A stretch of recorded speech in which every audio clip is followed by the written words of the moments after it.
Dear students, in this video, I will explain you the grammar topic subject-verb agreement.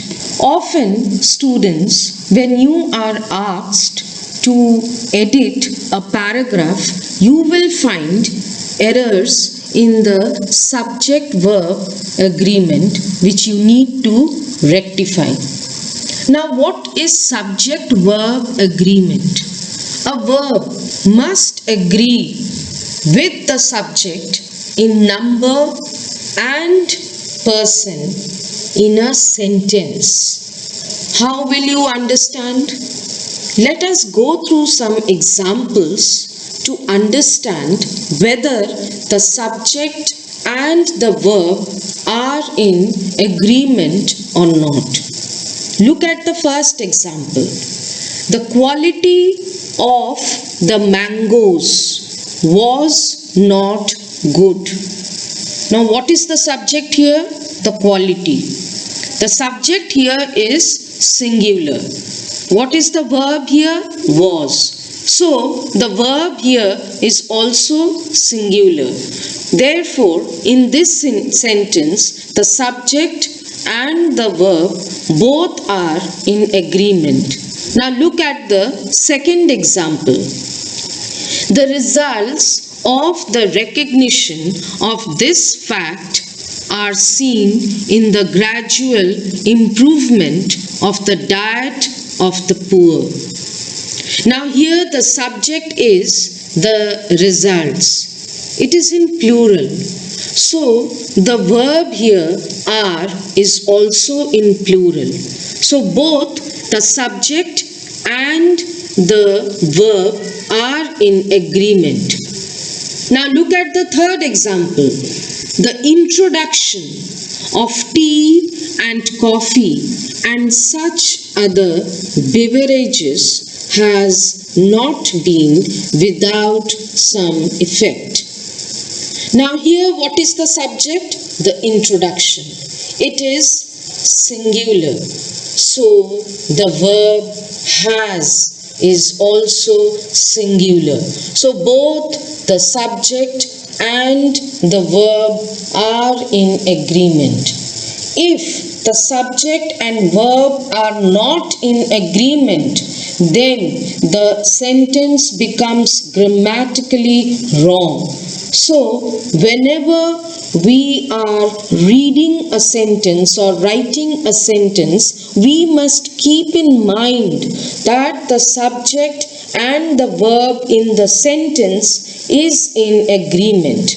Now, there are some rules that you must keep in your mind to know that the sentence which you are writing or reading are having both the subject and the verb in agreement. Now let us go through those rules. Two or more singular nouns or pronouns joined by and require a plural verb. In other words, if there are more than one subjects, the subjects are joined by the word and, then the subject becomes plural. Then the verb will also become plural. Now look at the first example. Fire and water do not agree. Fire is one of the subjects, water is another subject.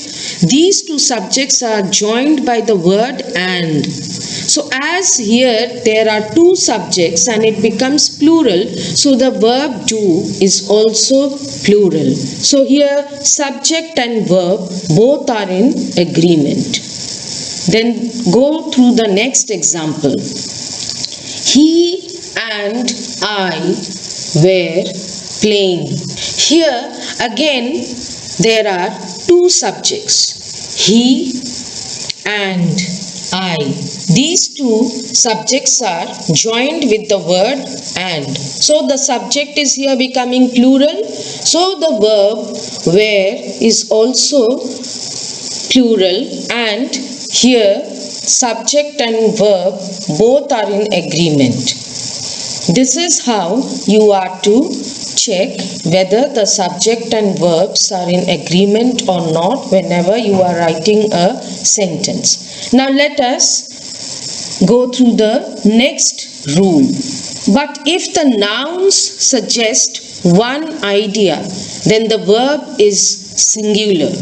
Maybe there are two nouns mentioned in a sentence and it may appear that there are two subjects, so maybe the subject should be plural. But students, you have to understand the meaning of the sentence also. If the two nouns mentioned in a sentence is about just one thing that the writer is trying to convey, then the verb also becomes singular. Now look at this example. Bread and butter is his only food. Now here bread and butter is indicated to food. So the verb is singular. Is. Bread and butter means food. The subject is singular. The verb is also singular. So bread and butter is his only food is the correct sentence. Then look at the next example. The novelist and poet is dead. Here the writer is indicating to the same person. He is a novelist as well as a poet. So as here the writer is indicating to one single person, the subject is here singular, so the verb is also singular and it is. So the verb and the subject are in agreement here, so it's a correct sentence. Now let's go through the next rule. Words joined to a singular subject by with as well as are parenthetical. So the verb should be singular. What does it mean? A subject is mentioned in a sentence, suppose, and with that subject some other noun is or pronoun is added with the help of the words with or as well as, then the verb will be singular. Why?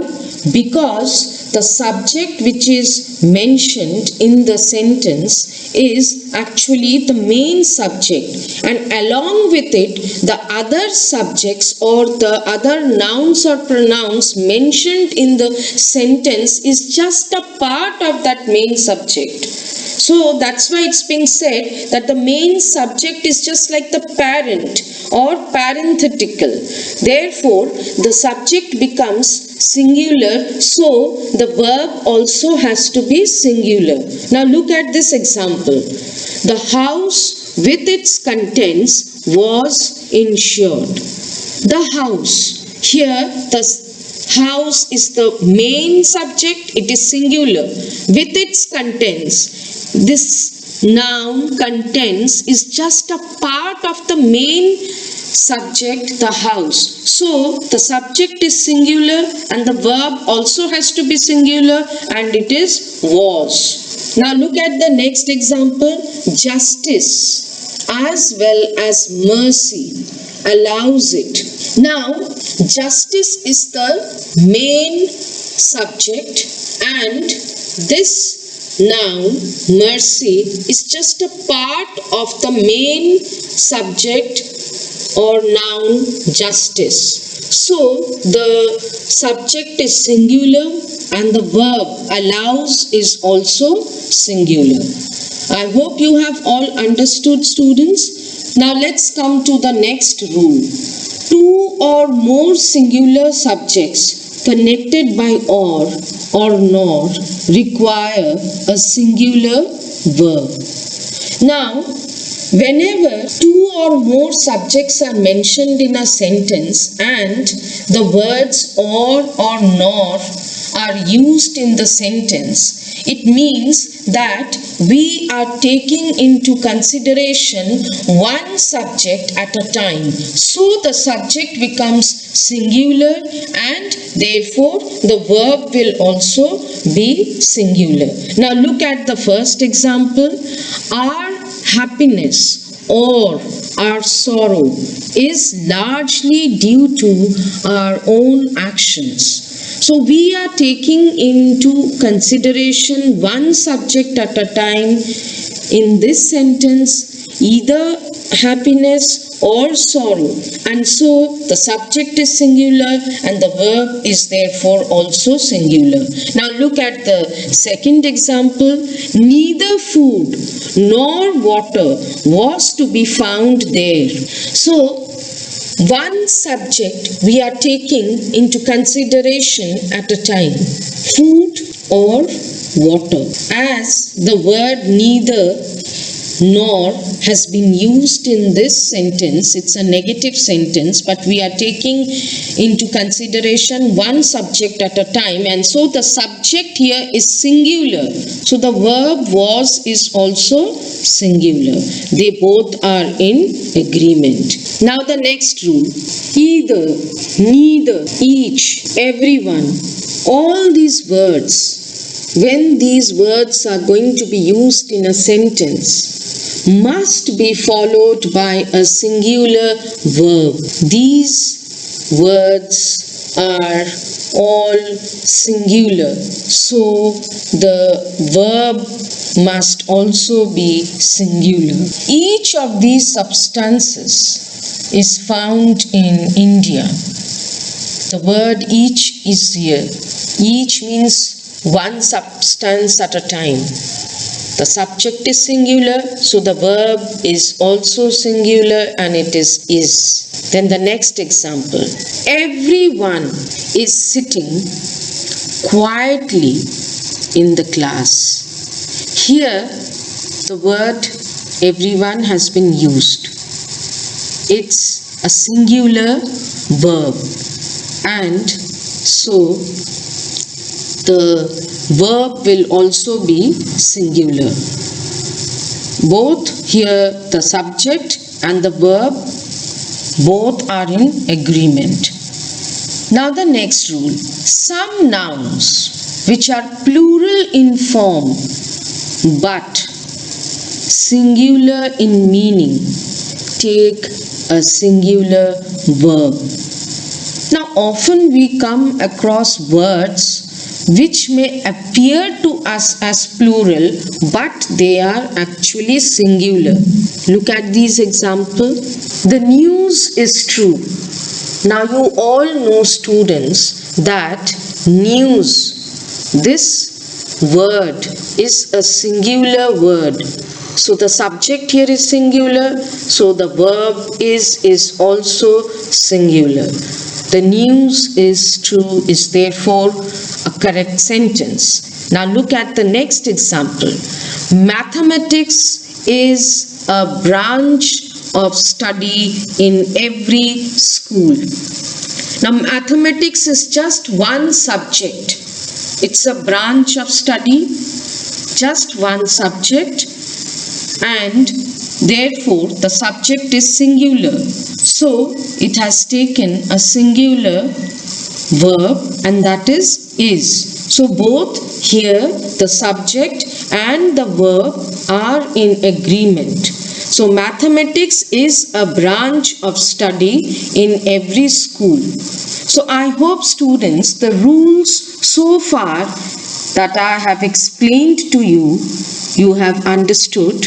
Go through this video again and again so that you get a clear concept of the rules explained to you, and this will help you to rectify all the errors in the paragraphs which you will be asked to edit. That's all in this video. Keep practicing.